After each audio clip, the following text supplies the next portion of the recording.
Yeah, I'll take this. How's everybody doing? So I'm Justin.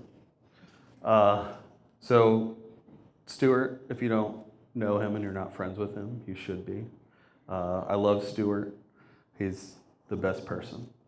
So Stuart, unfortunately, asked me to talk about education, and I didn't go to college, so this might be interesting. But I'm just going to tell you a little bit about myself and then kind of move into some things. So I was born in Michigan, Grand Rapids, but I still call the South my home. The South has lots of wonderful barbecue places to eat at.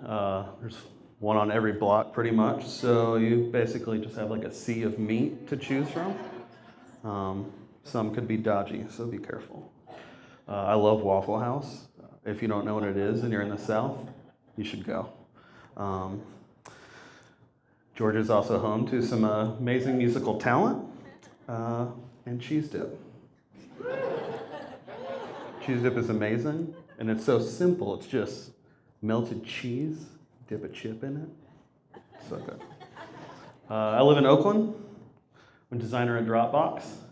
I have a lot of coworkers here today that I want to give a shout out to for supporting me. Love you guys. I don't really use big words. My farts don't smell.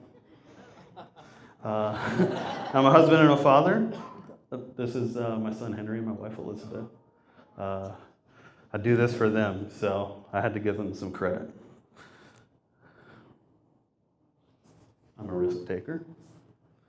I'm a product of failure. I'm also terrible at using Keynote. There's no effects, I'm sorry. I'm rough around the edges, but I definitely still have a sensitive side. I love to cook, and actually yesterday, the Dropbox design team all had an offsite together where we cooked a meal as a team for the team. It was a very unique experience and really special to me since I love to cook, but it was just really cool, and I felt like I needed to dump this photo in here this morning, so I had fun with you guys last night.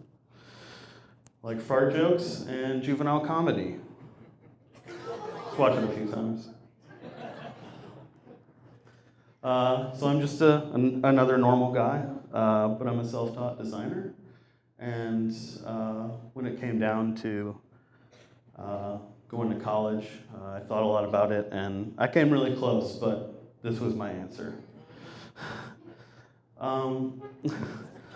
So my story is becoming a designer was a little bit bumpy. I definitely had a lot of things I had to learn on my own that just were kind of a struggle because I didn't have peers to turn to. I wasn't in a classroom with a curriculum, but because of that, it just forced me to kind of drive and push harder to just like learn about the tools that I needed to use to do what I needed to do. And I think that college education is important. So anything that I'm about to say, if it sounds like it's against that, I don't know what that's like. So I can't say that any path is better than the other. But it's just, this is kind of a little bit about what I went through and what I think's positive about being self-taught designer. So don't be mad at me. So, as I said, I faced a lot of challenges early in my career, and I just, I didn't know about, programs, and I'm an old turd, so most of these online resources that everybody has these days didn't exist then. The internet was still like a very weird and foreign place. No like fancy websites to, look at video tutorials to learn about things, and I had to turn to books more, which I hate to read. So that was a little hard for me. But I really had to just kind of like find different ways to like work around all of those things that like I wasn't getting from school. And I think overall just like learning to stay curious and like just be aware of like what's going on around me like really gave me a lot to kind of help me think about those things and like really challenge myself outside of formal education. So being normal is okay. Like if you want to be normal, that's fine. If you want to, just be another designer in the sea of designers, that's totally fine. There's nothing wrong with that, and you can still be successful. But I wanted to challenge myself to not be normal and to think differently. And there's just something about like getting your hands dirty and taking risks, just to try new things and learn through the process. I actually started my own screen printing business too long ago, maybe 7 years ago. And I had it for about a year, and through a lot of trial and error and frustration with terrible customers and just being a perfectionist, it failed. But I was able to walk away from that and kind of just look back and grow from that experience. So I initially kind of felt like this, just staring at my failure burning in front of me. But then I kind of, chose to move on from that and put that darkness behind me. So I think it's like good to be able to move on from things and learn from those failures. And that's kind of like a big part of when I really started to think differently about every project that I worked on. So reflecting back more on my career, like I found it really hard initially to like accept change, like changing course, whether it be from project to project or job to job, was something that like took me a while to kind of adapt to. So I think as designers, we just need to be ready to change and go with the flow, even if at like first glance it seems really difficult. But change doesn't have to be a bad thing. And even though it's difficult, like I think there's always like a brighter side at the end of that. So I think it's important to be adaptable. And, just deal with it. So I actually had several conversations with some new grads leading up to this, just because I wasn't familiar with the results of, you can take that.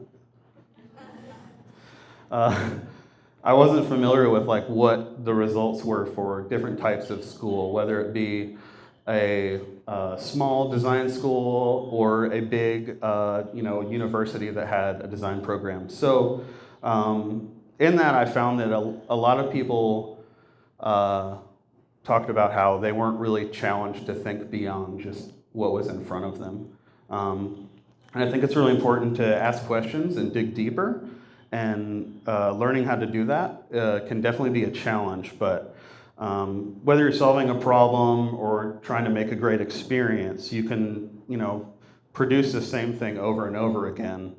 Or you can challenge yourself to just step away from the obvious and try something that's foreign and different, just to see if it works. Don't feel afraid to dream bigger and just like turn a very normal project into something more. So this is actually a project that I did earlier this year at Dropbox for our annual Hack Week. And we turned a normal t-shirt giveaway into an experience of ordering a sandwich. And it was really crazy and stressful, and the end result was still a little sloppy and wasn't the most glamorous thing, but it was successful because it gave people delight and created this really fun experience for people to get away from just working at their desk. And the stuff that went on that week was just insane. I was blown away by the innovation. But we had this really complex system where you could come up and take a number, and then when your number showed up on the screen, you'd come up and place your order. We had scratch pads, and each t-shirt that you could get printed, made to order, had a special sandwich name. We had a secret password every day that would get you a secret shirt that was already pre-printed and pre-wrapped.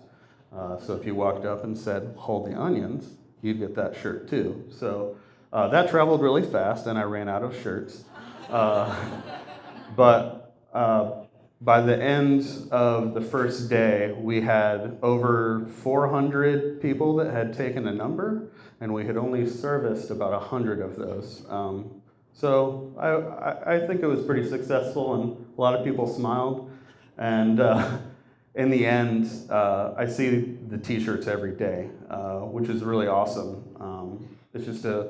It's kind of cool to get that reminder that you gave someone something special that makes them like want to wear it and continue to wear it. So, thinking outside of just the normal usage of something can like be really, really effective in creating a different experience. So another project that I really was happy with was a toy that I made for MailChimp. And the general idea around this was to just give something new to people. The company, if you're not familiar, already gives away a ton of t-shirts, like an insane amount of t-shirts. And this was kind of a thought of like, let's try something new that, we don't know how people are going to react to. And in the end, there were all kinds of like really awesome things that happened. And there were things about the project that, again, weren't super glamorous, but it created this really unique experience. And people were like tweeting videos at us of them like unboxing it like they would unbox an iPhone. And there were a handful of stop animation movies that were made that were just insane. I tried to put one in here, but I told you I'm bad at Keynote. So, but it was really cool to see like all these different responses to just like something weird and kind of like offbeat, and not in line with our product at all.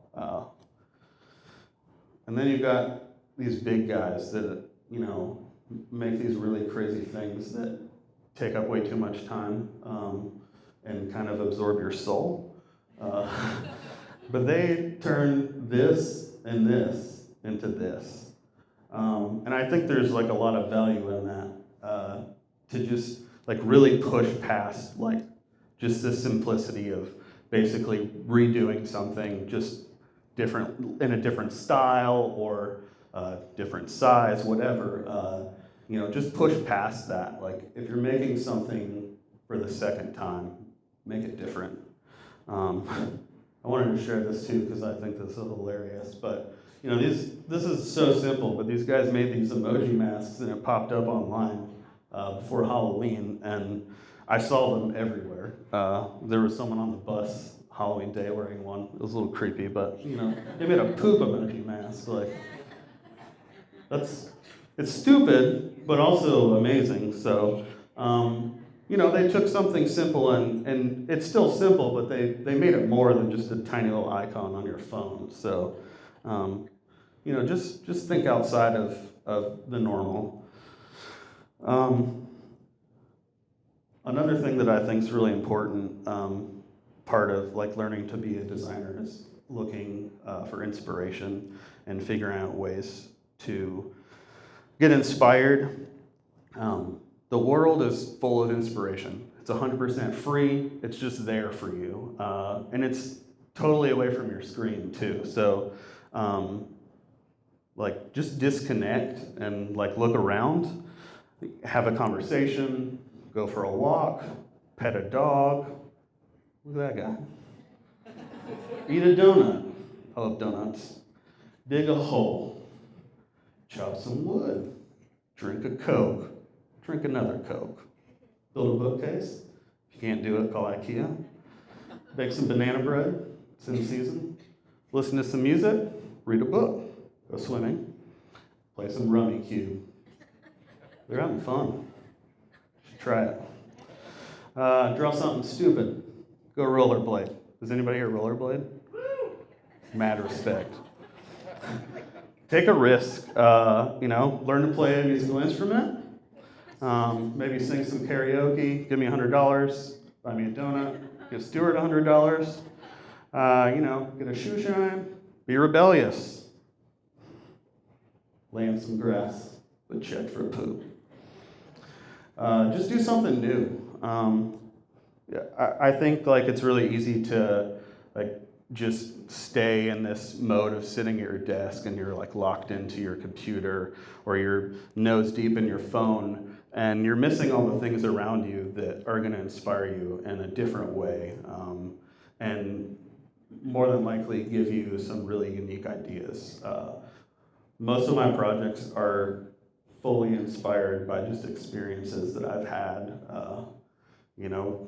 going to a sandwich shop and thinking about like they're wearing t-shirts and they're giving you this sandwich, like that kind of stuff can change a project for you. So just do something new and try and get inspired outside of your screen.